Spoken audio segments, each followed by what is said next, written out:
All right, I have tried to do this a couple different ways, and each time I did this, it turned into being like doing half of the prologue, and it takes 40 minutes. Because literally, if you look here, it looks just like my Memories of Ice. Just every page is filled, even in the blank areas. Everything is circled, just everything.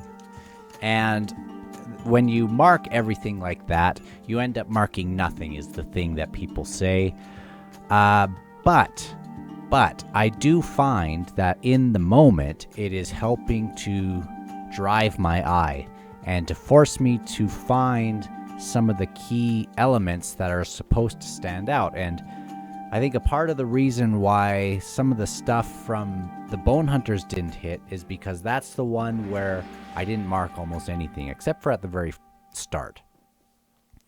Like even chapter 7, there was so much going on. I did make a few notes, but I wasn't really stopping at each sentence, even the way I was doing just every chapter in Memories of Ice and in House of Chains as well. So I'm going to try to get back to that.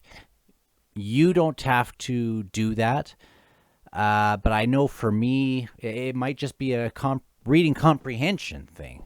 Maybe I just need to read slower for myself, and by doing this pen thing, I just have always done that, and I've always read nonfiction, generally history, and it just helps in the margins to make those connections when I do that. Anyway, let's just get into it.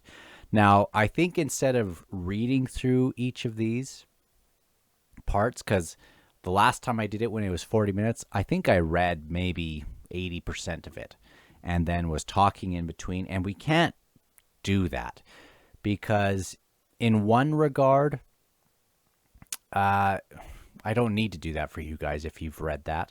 If you've read this, I still want to describe the scene because, wow, what a visual scene this was. If there was a movie or if this got picked up for HBO or something, this prologue would be one of the big ones that I would be so excited to see.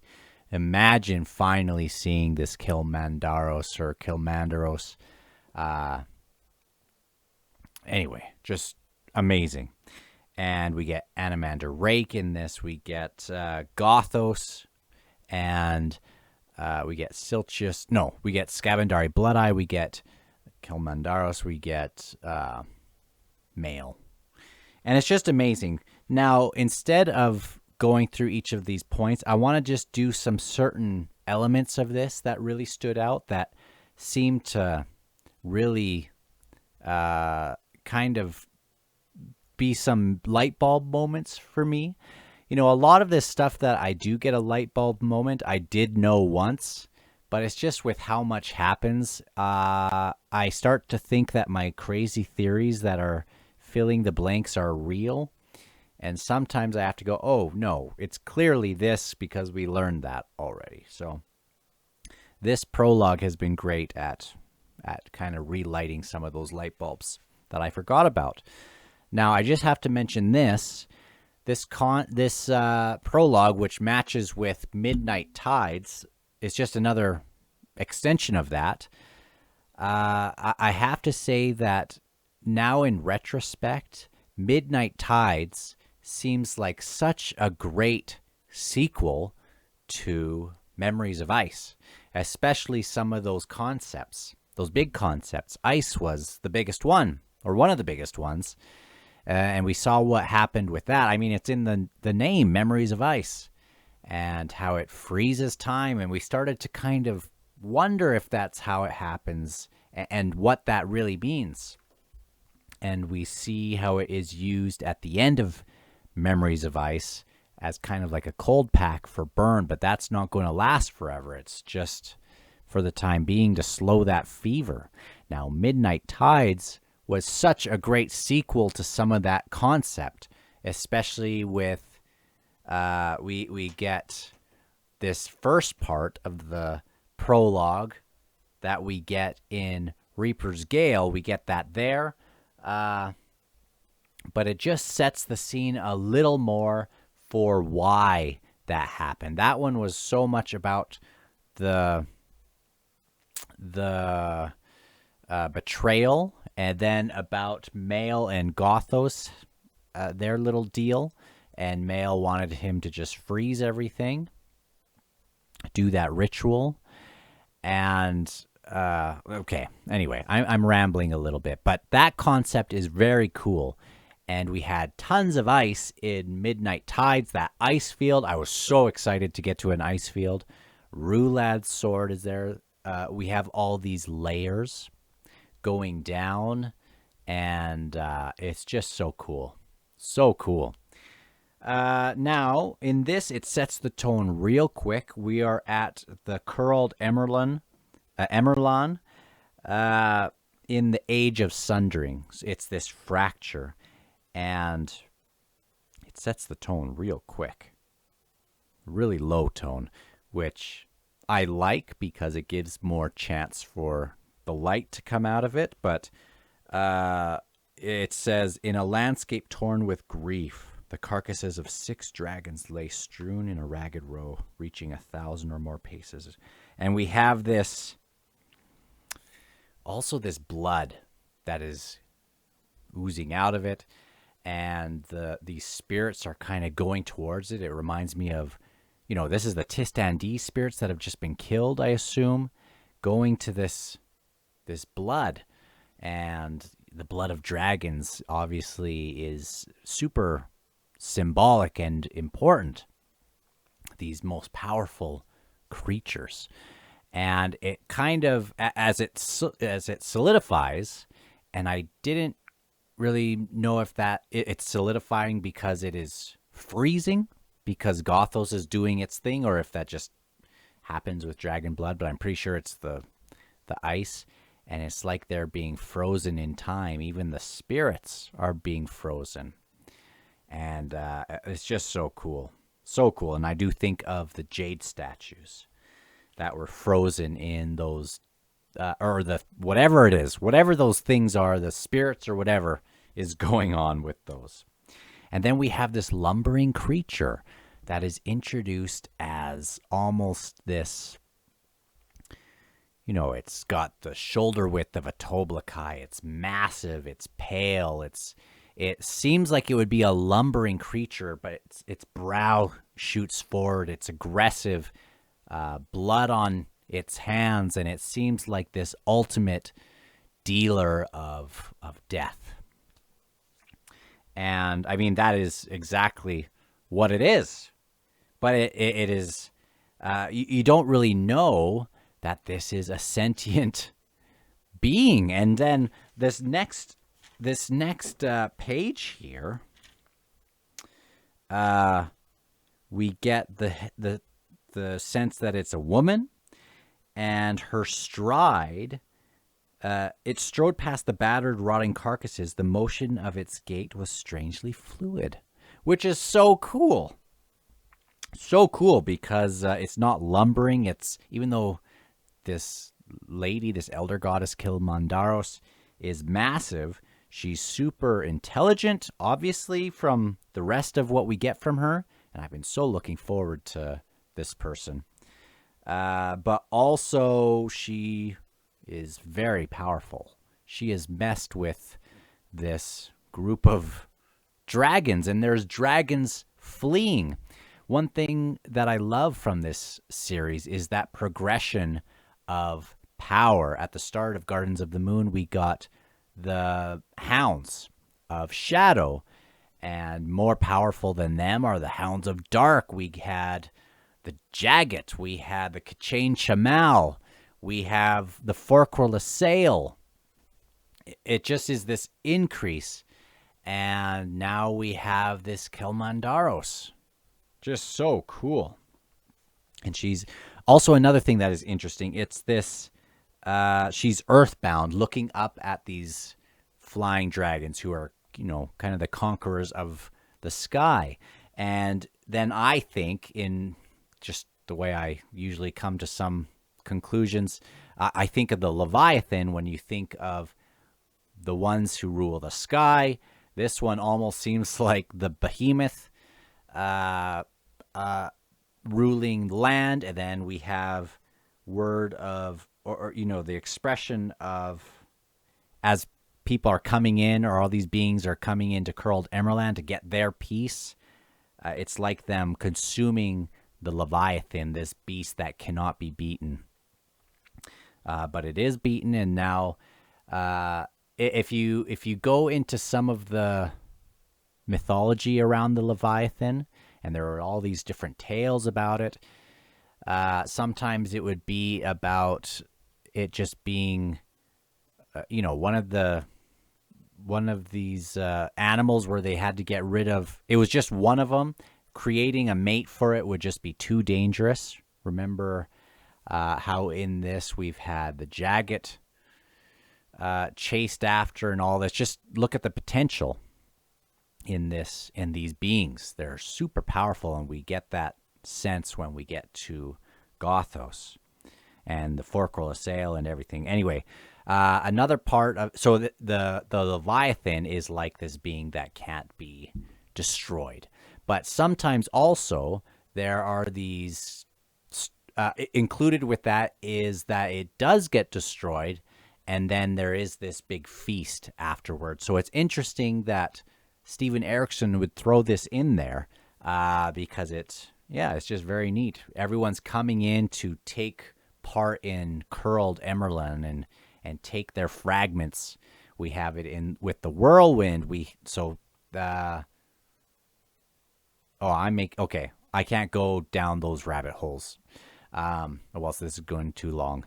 But we have the whirlwind fragment, the nascent fragment. We have this fragment that seems to be right over the Edur, and it's just so cool. And so we have Kilmandaros. She has left curled Emerald, who she's trying to fight off people who are attacking it, because rightfully, I think she says this would be a terrible precedent if this got destroyed, because if this, then it could happen to anyone. And Male doesn't seem to think it matters so much at this point. And it's very interesting because I also get the vibe of, and later on it implies something like this, where nobody thought this could ever happen. And I think nobody probably thought this could happen at all, but probably certainly not to curled Emerald, who I think I'm right in assuming this was kind of like, it feels like if they could fall, it's like Rome falling. Nobody would have thought that Rome could fall, or Assyria could fall, or Babylon, or Egypt, or the U.S., or, any of those kinds of things that you could use. Curled Emerald is being shattered, and it's like a vacuum, a power vacuum.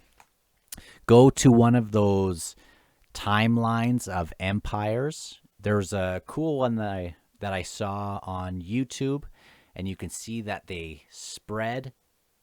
They often spread real big, and in just a matter of a couple years, they will shatter. They'll just disappear, and then the other kingdoms will just devour up pieces like a massive power vacuum. For an example of that, go to when Assyria fell. You'll see it falls, and then Egypt and Babylon kind of jump into there. Watch when Babylon falls and Persia goes, and watch when Alexander the Great's Macedonian Empire gets sent to, he dies, and then it goes to the four sons, and then we see Rome, and then we see fracturing. But it's not that it fractures and then it takes hundreds of years. Sometimes it fractures and then it's immediate. People are going in. So this really rings true.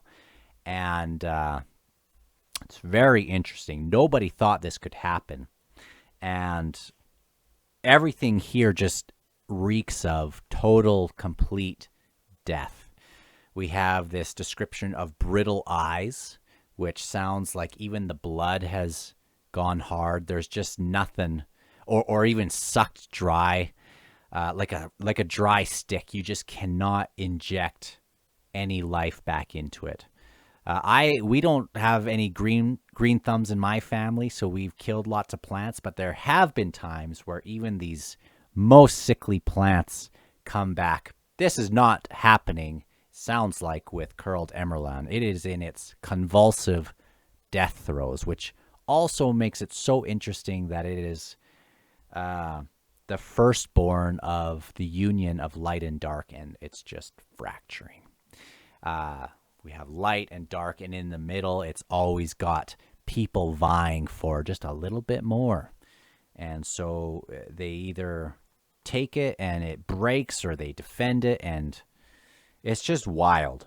It's just so cool. Nobody imagined that this could happen. And also, it kind of reminds me of Coltane's crows, who came in and devoured him. I mean, they're not Coltane's crows. It's the ones that devoured him. Also reminds you of when the crippled god fell and got devoured by the maggots or whatever that turned into the ravens. I think I got that right. It's just so interesting. And going into the whirlwind, I feel like it's almost like this reversal of all these crows, was it? Again, they had to they swarmed Pearl or whoever. I can't remember. But it seems like all of these kind of echo. And it's just so cool. So cool. So, yeah, she is going into, or she is in this Kachane Chamal Warren. She obviously did not like them over there. So she's beating up all these dragons and things, and the Kachane Chamal are getting rocked, or they got rocked by the Tist Edur and the Tist Andi. She is sick and tired of people entering and making a claim for that throne, which is kind of cool because it seems like, I mean, you wouldn't want her preemptively killing people that haven't done that sort of thing, but it kind of is the same thing where what if she is going into these other realms and destroying people before they've even done that because they have the potential to make a claim for that. And it's just so cool because we also had that in the prologue of Memories of Ice while Pranchol was chasing the Jagged mom and the two kids. So, and very cool as well. And I'm rambling worse than I ever have. Dang it. This prologue just has so much. It also makes you think when Animander Rake shows up and wants to talk to her, what kind of would be going through her mind? He definitely has power as a dragon, and she's been just killing dragons. She just killed Animander Rake's betrayer. What would stop her from punching Animander Rake, which makes him seem like a cool customer for being in her presence there, which I always like. I like Animander Rake because I always feel like he's a good guy, but maybe not always. But I feel like here he is agreeing that it would be better for nobody to get on the throne. And, of course, that's still being defended, and that's part of their deal here. Anyway, I'm going all over the place. Now, in the next scene, we have the entrance to Curled Emerald, I think, close by, and I think we are in, again, where the Kachane Chamal all died, and we have a whole bunch of dead Soul Taken, I believe. I don't think these are just dragons. These are all Soul Taken, I assume, maybe. And I get Crassus vibes when we talk about Gothos here. It switches to his point of view, and Crassus, he's, he talked about as the richest man in Rome at one point. and he got a lot of those riches. Think of the mafia. People owed Crassus favors, and it wasn't always, I'll lend you money if you give me this plus 10%. It could be, I will do this, but eventually I might need a favor from you. And it could be, it would often probably really weigh in his favor, and he became super rich. And I get those kinds of vibes from Gothos, who is he thinks through everything that he does, and he always wants to be ahead in the exchanges. And I feel like he wouldn't want even a nickel to go into the other person's pocket if it could go into his own. So I think Gothos is very, very cool. Now, the trees were exploding. I live in Canada. I lived in Edmonton for a couple years a while back, and it was dang cold up there, but I never saw a tree explode. But if one could explode, or if something could make a tree explode, I assume this Gothos is Omtos Phalak, this power emanating from him. That would do it, which also makes me think it must have been this freezing very quickly, like a flash flood, and it would just make things brittle, or if I don't know. I don't know what would make a tree explode, but that's pretty cool. Let's see. Yeah, and then Gothos is going along, and so we have pieces of shadow, even the floor just kind of breaking apart and things, and then just vanishing, going into the ground and stuff. So it's very cool. So we have Kilmandaros and Male arguing. It sounds like Male is saying you can't kill Scavendari yet, and she wants to do it, but she doesn't really have the full picture of what's going on yet. So he's trying to stop her with that. Also, I think he's just wanting to leave. I mean, leave this place. Leave Curled Emerlon. It's not worth it. It sounds like that's the case. If I'm getting that wrong, please fix me on that one. But it sounds like he just wants to leave it. And it just also goes to show, I mean, this isn't his realm. This isn't his, it's not his followers in that realm.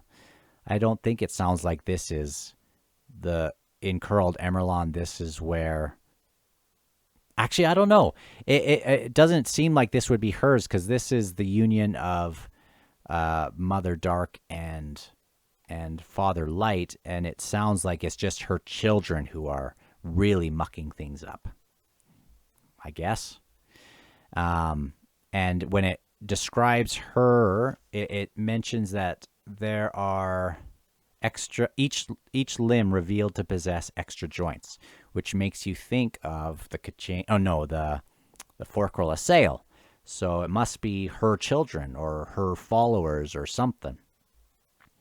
I assume that's got to be exactly right. So Gothos comes and basically says, your kids are going a little wild here. And she says, well, I don't care. Why don't you do something about it? And he says, is that an invitation? So she doesn't really care.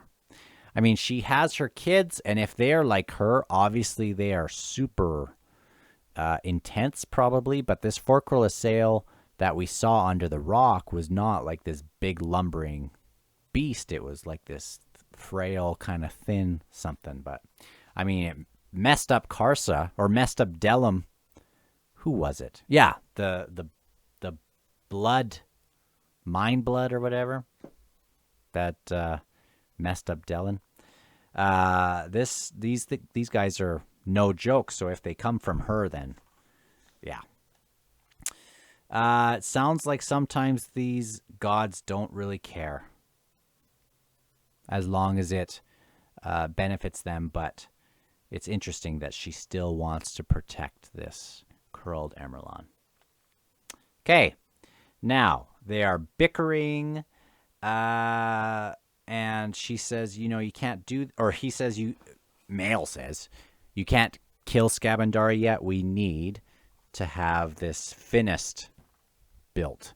And it's so interesting that Gothos would just use an acorn. I assume it could be anything, but this acorn seems to also, if they are in there, if time especially is way different in the acorn, and it lasts until it's the age of an old tree, who knows how much time they are actually experiencing in that Finist, if it does have some kind of time dilation, funky stuff going on.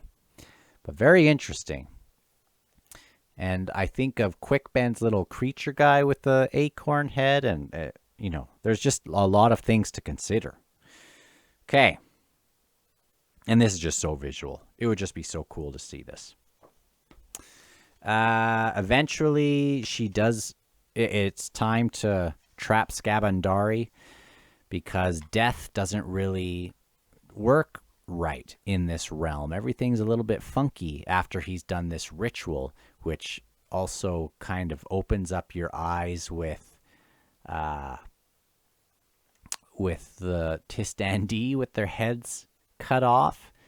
And we think all of those must have been from this area or something, right? Something like that. Might be way off, but it's very, very, very cool. Obviously. Okay. So again, yeah, her children are going nuts.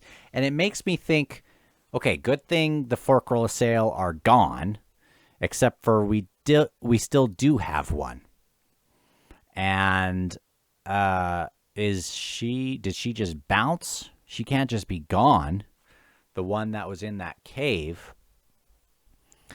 Regardless, I think if it's a threat again from them coming back, I think the thing that is being expressed a lot in this prologue, this first part, is if it could have happened then, some kind of fracturing, why wouldn't it happen now?